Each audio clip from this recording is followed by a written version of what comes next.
Well, Israel is facing international condemnation after airstrikes killed at least 45 people sheltering in tents near a UN building in southern Gaza on Sunday.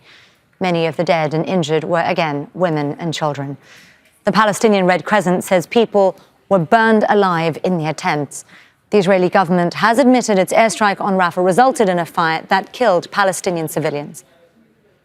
To the events of last night, according to initial reports, these are initial reports, a fire broke out after the attack, which appears to have taken civilian lives. Civilian casualties are desperately sad, but this is the war Hamas wanted and started.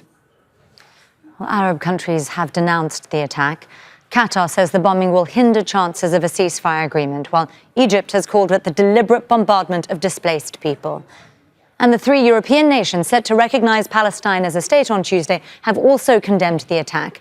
Ireland, Norway and Spain all accuse Israel of breaching international humanitarian law by refusing to end its assault on the southern city.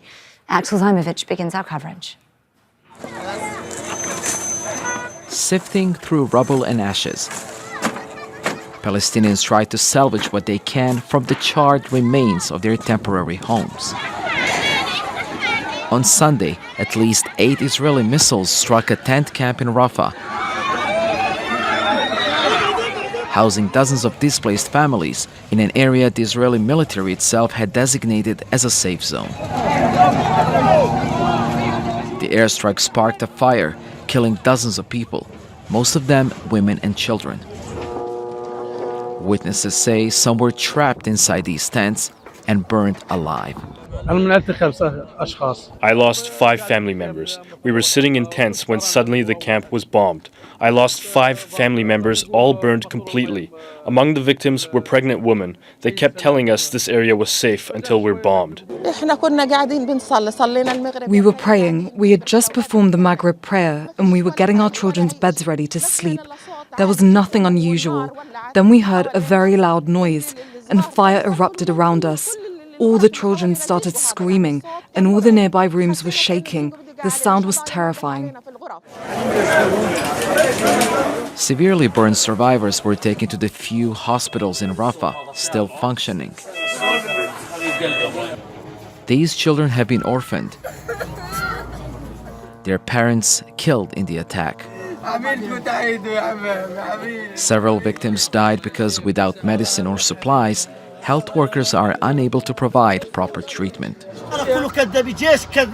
There is no security in Gaza. There is no security, not for a child, an elderly man, or for a woman. Here he is with his wife. They were killed. They are gone. He left the children, the innocent ones. What have they done to deserve this? The Israeli attack comes in defiance of Friday's ruling by the International Court of Justice, which ordered an immediate halt to the military assault on Rafah, citing the catastrophic humanitarian situation in the city and the immense risk posed to the hundreds of thousands of Palestinians who had sought refuge there. Axel Zajmovic, Al Jazeera. Hind al-Qudari joins me on the line from Deir al-Balah in central Gaza. Hind, you've been to the site of this attack in Rafah. Can you talk us through what you saw there, what people were telling you?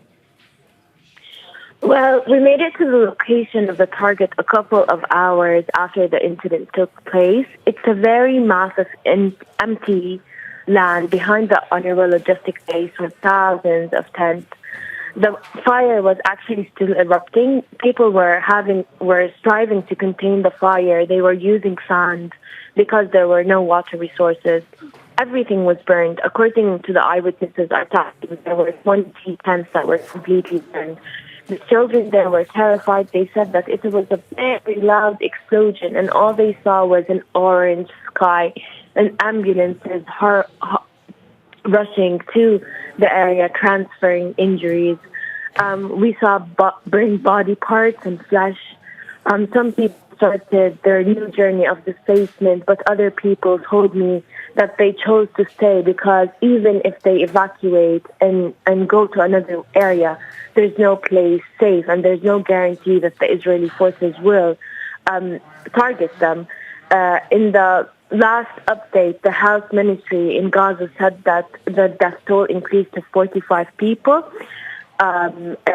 including 23 women, children, and elderly, and with at least 249 Palestinians injured. Till now, our breathing system is not operating back again because the blaze and the fire and all of these burnt stuff, the smell is still stuck in my head. It was a very harsh night at everyone that was displaced in this makeshift camp. People are left nowhere and they feel homeless and displaced and they do not really know where they should go.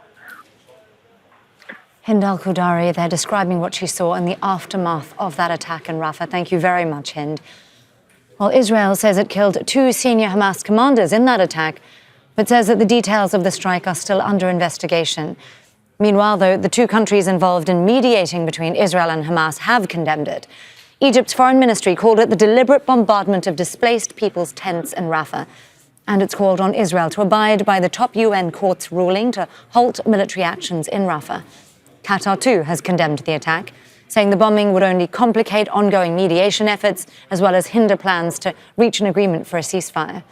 French President Emmanuel Macron says he's outraged and that Israel's operations must stop as there are no safe places left for Palestinians.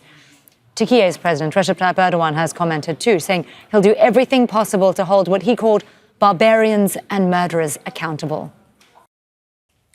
Make sure to subscribe to our channel to get the latest news from Al Jazeera.